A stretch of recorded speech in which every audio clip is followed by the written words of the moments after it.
गिलु बालु बेराम फैबावगासिनो बा जाबोबायानो बे जाहैबाय KP3 आरो मा बेराम बियो थ' बे समाव फिन खेबसेबाव गासैनिसिमबो अननाय आरो सिबिनायखौ बावहरनानै मोनसे स्पेसियेल आपडेट होनो नोंथांमोननो थांगासिनो दङ। मानगोनां आदा बिक्रम दैमारि बिथाङा मा फोरमायदों बेखौ नायग्रोजोब। निस्सय नायजोबखाङोब्लासो नोंथांमोना बुजिगोन मा जानानै दं दायो।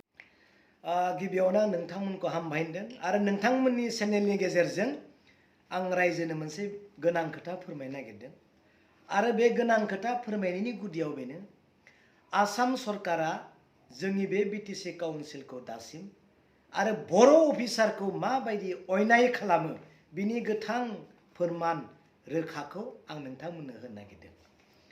दिनै प्रमद बर' बिथांनि गभर्नमेन्टखौ माबायदि अयनाय खालामनानै पावारलेस फांसनलेस खालामदों बिनि फोरमानखौ आं नोंथांमोननो होनो नागिरदों। दिनै 19 तारिख सानथामनि सिगां 16 जुलाइयावहाय सुजित बाग्लारि सार एसिएस अफिसारखौ बिटिसि सेक्रेटारियेटनिफ्राय लेन्ड एन्ड रेभिनिउ डिपार्टमेन्ट जा बिबान दङमोन बे बिबाननिफ्राय बिथांखौ बोखारनानै आसाम सरकारावहाय आसामनि मानकासार सालमारा मानकासारावहाय दिन ट्रेन्सफार लानानै थांबाय। जों मिथिगौ सासे एसिएस अफिसारनि पिरियडआ काउन्सिलाव 3 बोसोरनि बांद्राय थानो मोना, बिनि उनाव ट्रेन्सफार खालामनाय जायो। नाथाय बिथांनि पिरियडआ दासिमबो 3 बोसोर जायाखै। 2 बोसोरावनो सुजित बाग्लारि सार बिथांखौ आसाम सरकारा बे बिटिसि सेक्रेटारि अफिसनिफ्राय लानानै थांबाय। बिनि उल्थायै जों नुनो मोनदों जे श्री धीराज साउथ सार एसएस अफिसार बिथाङाबो सेक्रेटारि, बिथाङा 4 बोसोर दिनै बिटिसि सेक्रेटारियाव जाबाय आरो एक्सटेनसन खालामबावनानै नै 10 तारिख बिथांमोनखौ आरो एक्सटेनसन खालामबावनाय जाबाय।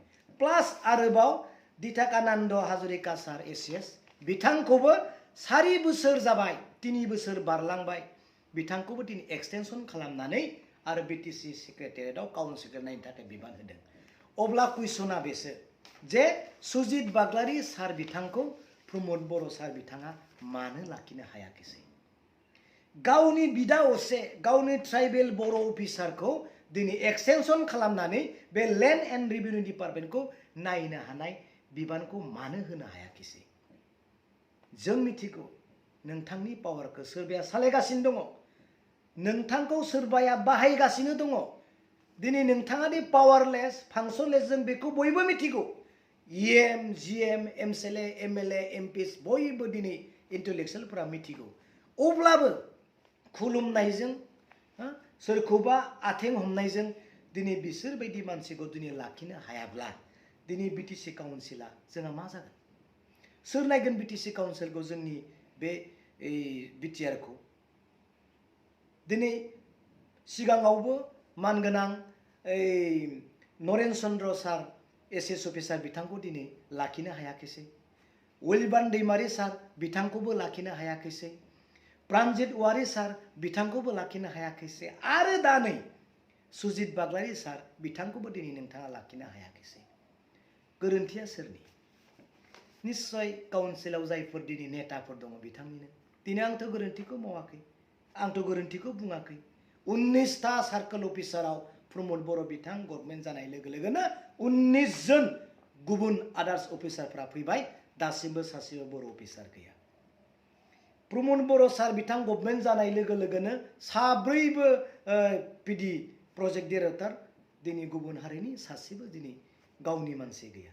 अन्तत 50-50 सानै गुबुन सानै गावनि मानसि लाखिनाय बिनिबो दिनै खबर गैया। गासैबो एडमिनिस्ट्रेटिभ सिस्टेमावनो गुबुनानो दिनै 90%। दिनै लेन्ड एन्ड रेभिनिउ डिपार्टमेन्टआव बिराद सिरियास। दिनै सिनियरा बिसोर दङमोन, बिसोर रोङोमोन। दिनै धरनीधर सारमोन बिथांमोना दिनै हानि सोमोन्दै मिथियोमोन। क्लास लानाय बिथांमोना दिनै माबा मोननाय ट्रेनिं मोननाय। दिनै गुबुना मा नायगोन? दिनै खावलायदों, दिनै गुबुन सानै अफिसारखौ एक्सटेनसन खालामनाय जाबाय, सासे बर' अफिसारखौ दिनै बाहेरायाव हरनाय जाबाय। बे मोनसे न्याय जादों नामा? बेथ' अयनाय जादों। बर' अफिसारखौ दिनै मानो लाखिनो हायाखै? गुबुन अफिसारखौ दिनै लाखिनो हादों।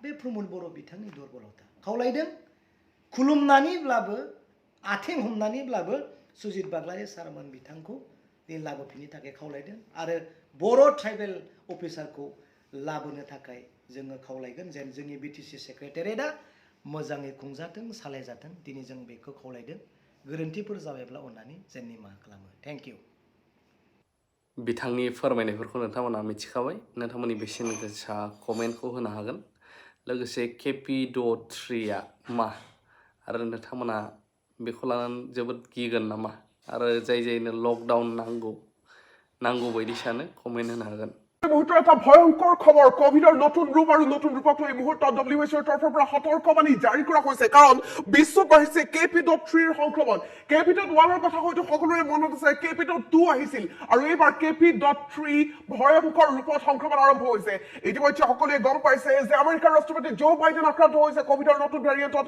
ইফালে বলিউড অভিনেতা অক্ষয় কুমাৰ এই মুহূৰ্তত কোভিডৰ আক্ৰান্তৰ খবৰ আমি লাভ কৰিছো সমগ্ৰ ভাৰতবৰ্ষত পুনৰ দ্ৰুত ৰূপত এতিয়া কোভিডৰ নতুন এই ভেৰিয়েণ্টৰ সংক্ৰমণ বৃদ্ধি হ'ব পাৰে তাক লৈ সতৰ্কবাণী জাৰি কৰা হৈছে চিকিৎসা বিজ্ঞানীসকলে উল্লেখ কৰিছে যে কোভিডৰ নতুন ভেৰিয়েণ্ট আহি থাকে ইটোৰ পাছত সিটো সকলোৰে হয়তো ওমাইক্ৰনৰ কথা মনত আছে ডেল্টা ভাইৰাছৰ কথা মনত আছে তাৰ পাছত এই BA.2.6 এনে ধৰণৰ বহু ভাইৰাছ আহিছিল কিন্তু KP.1 KP.2 যথেষ্ট ভয়ংকৰ আছিল তাতকৈও অধিক ভয়ংকৰ এই KP.3 ভাইৰাছে কেনেধৰণে আপোনাক প্ৰভাৱ পেলাব পাৰে তাক লৈ মুহূৰ্তত সতৰ্কবাণী জাৰি কৰা হৈছে পুনৰ শক্তিশালী ৰূপত আহিছে কৰোনা ভাইৰাছ বিশ্বজুৰি সংক্ৰমণ বৃদ্ধি পাইছে আৰু এই সংক্ৰমণ বৃদ্ধিক লৈ সতৰ্কবাণী জাৰি কৰা হৈছে বিশেষজ্ঞসকলে উল্লেখ কৰিছে যে অধিক ভয়ংকৰ হ'ব এই নতুন ভেৰিয়েণ্ট নতুন ৰূপ KP.3 ভেৰিয়েণ্টক লৈ আতংক বিৰাজ কৰিছে